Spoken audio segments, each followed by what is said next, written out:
Right now, somewhere in America, there are more than 7,000 nuclear warheads poised at the ready. The possibility that any one of these sleeping giants might be compromised is unthinkable. But think again.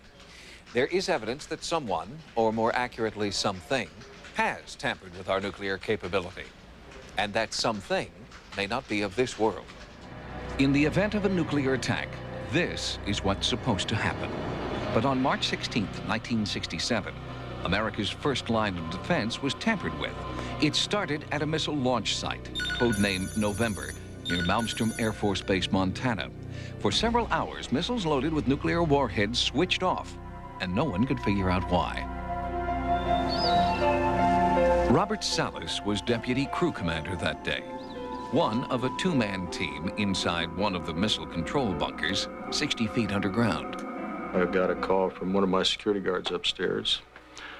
He said that he and other guards had seen UFOs flying over the area. I didn't think he was serious, and basically we hung up. When the stakes are global thermonuclear war, only men and women of the highest physical and mental standards need apply. Salas had made the grade, but now he had to begin questioning those around him. About 5 minutes later, he calls back, and this time he's agitated. He's obviously frightened. He said that there was a UFO hovering just outside the front gate, and it was glowing red. It was saucer-shaped, and he was very frightened. Within a minute or two of the second call, the missiles started shutting down or going off alert. We were basically shocked to see our missiles going no-go sequentially. In other words, bing, bing, bing, bing. They just started going down. The only thing I could think was, oh my God. Just 12 hours later, at another launch site, codenamed Echo, 20 miles away, Launch Commander Don Crawford learned that the 37-ton Minuteman missiles under his command also went down. We just looked at each other and said, I don't understand this. How could this happen? There is no command in the capsule to turn them off. There was no switch, no off switch. They did not break. They just never broke. And I never saw an off-alert missile in the 3.5 years I was a crew member.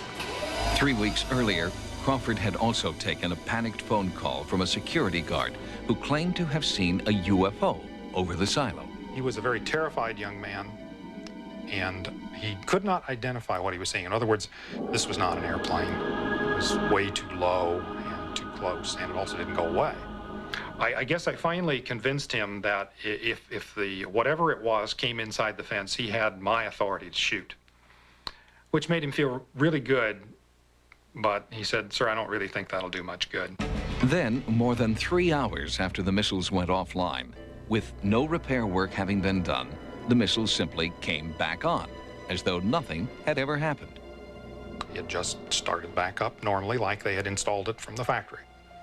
And so they found no broken pieces, no broken cables, no, nothing like that. It just started back up. Incredibly, neither Robert Salas nor Don Crawford were ever told what had happened at the other's launch site and wouldn't compare notes for nearly 30 years. When they did, the mystery only deepened. 2 launch sites, a dozen missiles, and unidentified flying objects. They had all the contractors involved in these studies, and they couldn't figure out what had happened. The system designers couldn't figure out what had happened. Nobody could figure out what happened.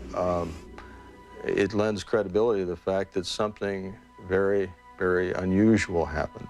From the day he filed his official and top secret report, Robert Salas has had nagging questions about what exactly happened on that March day in 1967. 30 years later, Salas still wants answers and has enlisted the help of people like Jim Klotz, who is an expert in the procurement of previously classified military documents. Just recently, they struck pay dirt with this report.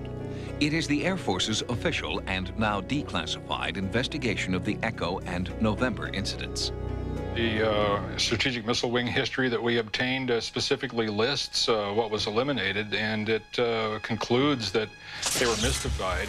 They looked at faults in the computers of the guidance systems of the missiles themselves.